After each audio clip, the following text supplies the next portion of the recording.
enkuka bilabiri mwetano CBS MTN enkuka bwaguga enkuka fire sibya sita danger tukubana tukujja mukabira nkola Taichini Maxado bino byabanene ekyuma kiri amayinjo leta bigere nabakobula binaeto wasa mpisa tetulina gwakutego ba chimpanya chimpugugo nkola ya Muisiraeli tukubana tukusanyawo sente teri kwebaka mwamusaleko tokola era nosuwa eno nyumba yerumbye motoka nenzira munenfa eya muveyo akapande mwasomye bubi tuli munkuka bwaguga nkola ya mujomba enkuka juu enkuka emanye byaffe mama abachala mujja tukole enkuka duiro downstairs sizakuno sambate olindeta sambate enkuka twesanga tonight biwagidwa MTN momo omungamizi wa banka enkulu eya Uganda ne operation wife creation ne MTN chabasa fama ngeri wamu ne MTN tewali kirema kujini bisho waliwo amawanga amalala awabadde okuvunulwa government mu bange tono eriise mu kitundu ekyo kituufu era guno gufuuse musono kiteekwa okubanga kyekiyinudde bannamagye mugeni biso newankubadde nga ebyokwevuunika babibaddemu nnyo n'okusinga bebakopa kati naye mu bbanga lino ettono myaka 5 egiyise wabaddeyo okuvuunika gavumenti emali kwa mirundi ebiri 220 ne 221 mu bbiri ng'avuunika gavumenti ezo yo Kano Assimi Goita yasooka kuvuunika mukama we President Keita era yali mu kumalako n'ekisanja kye n'amuvuunika nga omusango gwa muvunaana butawa basirikale bikozesebwa mu kulwana nga beetakkuluzaako bannalukala mu bukiikakkono bwa Mali bwamuvuunika ECOWAS ne muteekako akazito kitemujja kufuga wano ne bateekawo gavumenti y'ekiseera n'alonda munnamagye yaganyuka Kano Bando okubeera president nga naye ye mumyuka kubanga ECOWAS yeega civilian yalina okukulembera kati ne baleeta civilian naye nga yawumula amagye ne batula ne ECOWAS ne bakkaanya nti bano bo balina okufuga emyezi 18 bategeka okulonda abantu beerondera omukulembeze waabwe emyaka egyo giba gyolekera okuggwako bebbanga lino myezi 18 gwo mwaka gumu n'ekitundu ne wabalukawo okusika omuguwa mu bo bennyini nga 24 Mei 2021 Kanondo n'akyusa gavumenti bw'agikyusa abamu ku bakulu mu magye abaali bayambyeko Kano Goita okuwamba n'abajja ku bwa minisita ku lunaku olwo lwennyini ng'amaze okukola ekyo amagye ne gamukwata ne gamusiba ye president n'amusibira mu nkambi y'amagye ey'ekkati nga wayise essaawa ntono ng'amaze okusibwa Goita n'alangirira ku TV y'eggwanga nti pulezidenti Bando yali aggiddwako kubanga yali abootaanya enteekateeka eya gavumenti ey'ekiseera era oluvannyuma yeerangirira ng'omukulembeze nakati yaliwo eggwanga eddala mu kitundu ekyo badde okuvuunika gavumenti erya Burkina Faso mu mwaka 2022 wali okuvuunika gavumenti kwa mirundi ebiri mu January ne mu Gwomwenda naye n'abawamba banjawulo emmali okuwamba kwa mirundi ebiri naye ng'omuwambi y'omu Burkina Faso kuwamba kwa mirundi ebiri mwaka gumu abawamba banjawulo eyasooka okuwamba yali Lieutenant Colonel Paul Henry Damiba yawamba mukama wa President Kabore era omulonde nga 24 January 2022 era naye ensonga yeekwasa ya butabo wabikozesebwa mu lutalo kubanga bonna agamanga gayina ekizibu kyekimu olwokuba galiraanye eddungu Sahara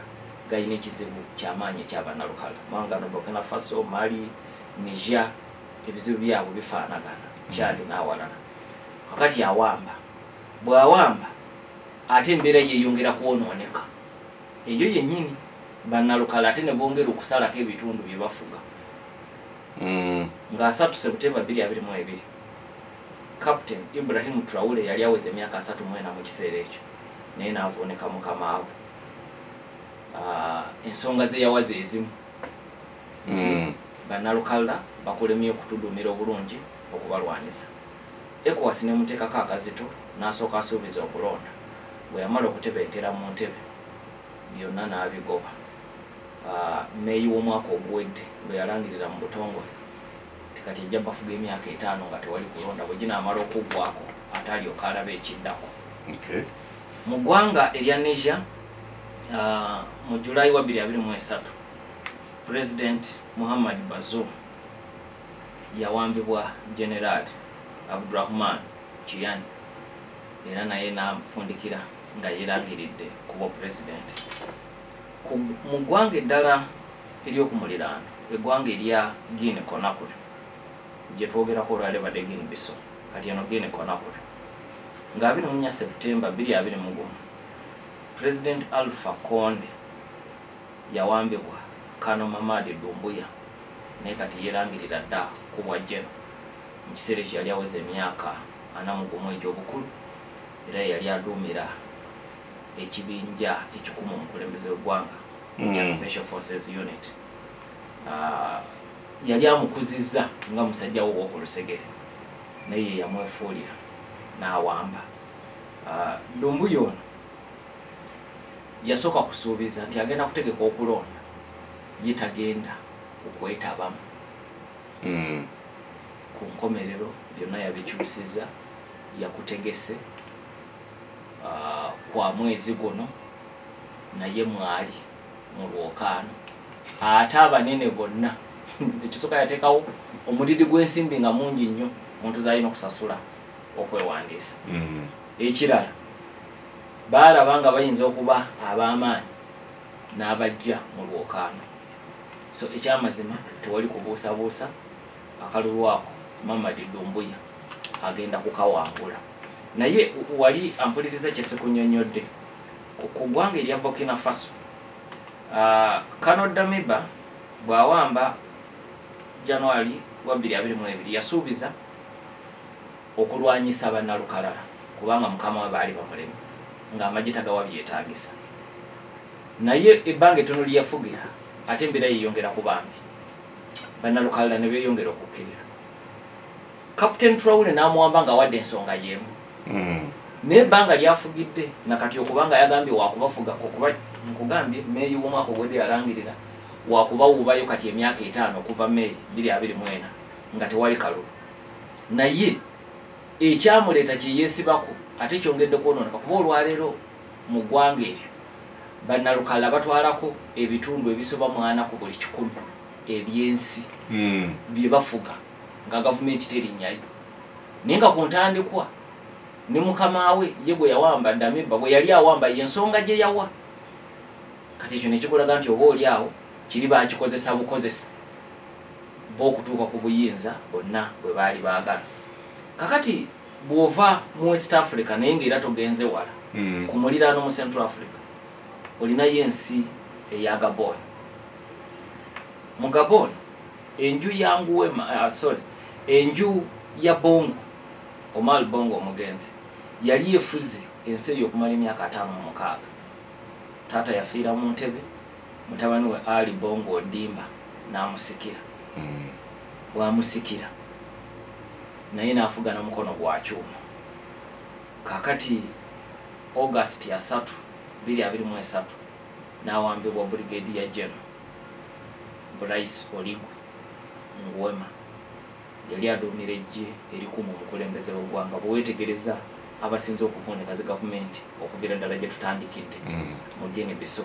abaduumira amagye agakulembera bakama baabo be basinga okwesiga ate be babeefuulira. Kakati Nguema bw'awamba yakomya obukulembeze bw'enju ya Bongo naye ekyo nakyo kiri debatable olw'ensonga ti ate n'ono kizibwe wooli wa Luganda kati mu famire yavaamu naye mu mbeera endala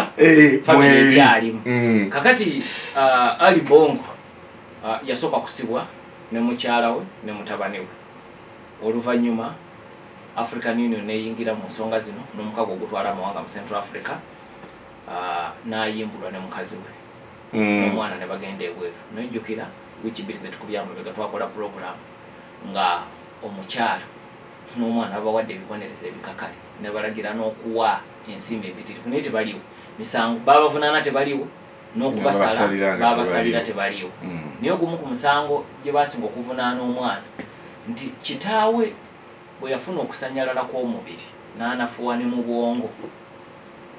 oludda olwabi lwategeeza nti omwana yeddiza obuyinza bwa pulezidenti wa Gabon nga yakola emirimu n'akozesa omukisa ogwo n'okujingirira omukono gwa kitaawe n'alyoka anyagulula ensimbi okuva mu ggwanika era y'ensimbi ze baamusaba okuzza mpitirivu nnyo bw'ogeraageranya kuzannyina naye kye tubaddeko nti Bryce Oligui Nguema naye avuunika gavumenti yakizibwewe nga 3 August 2023 kati ye enjawulo gy'alina ku bali abalala yeeyubudde mangu bali bo basazeewo genda maaso na mukono gwa kyuma kati ayinza omufaanaganako ye Dumbuya naye ategese okulonda naye ate omukono ogw'ekyuma olaba munene kakati naye ono Oligui Nguema mu kaseera katono jjukira yasembyeyo kumpi okuwamba ku bano naye yamaze dda n'okutegeka okulonda n'akuwangulira ate waggulu yadde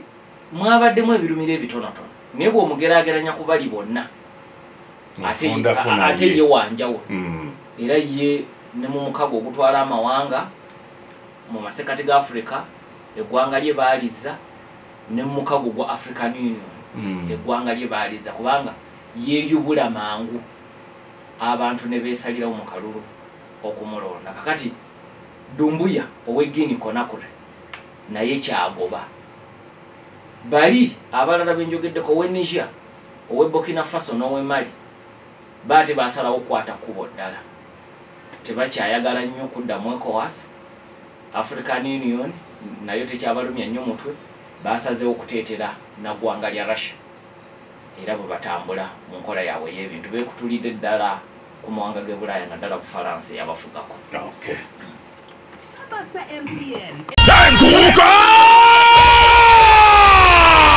Enkuka 2025 CBS MTN enkuka bwaguuga enkuka fire sirya danger tukubana tukujja mu kabira nkola Taichini Maxado bino byabanene ekyuma kiri amayinja oleeta bigere n'abakobola binaye towasa empisa tetulina gwokutego bba kimpanya kimpugugu nkola ya Muisirairi tukubana tukusanyawo sente teri kwebaka mwamusaleeko tokola era nosuwa eno nyumba yerumbye emmotoka nenziramu n'enfa eyamuveeyo akapande mwasomye bubi tuli mu nkuka bwaguuga nkola ya mujomba enkuka jju enkuka yemanye ebyaffe maama abakyala mujja tukole enkuka duro downstairs sizakuno sambadde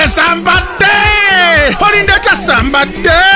enkuka twesange tonight biwagidwa MTN Momo omungamizi banka enkulu eya Uganda ne Operation Wife Creation ne MTN Chabasa Fama ngeri wamu ne MTN tewali kirema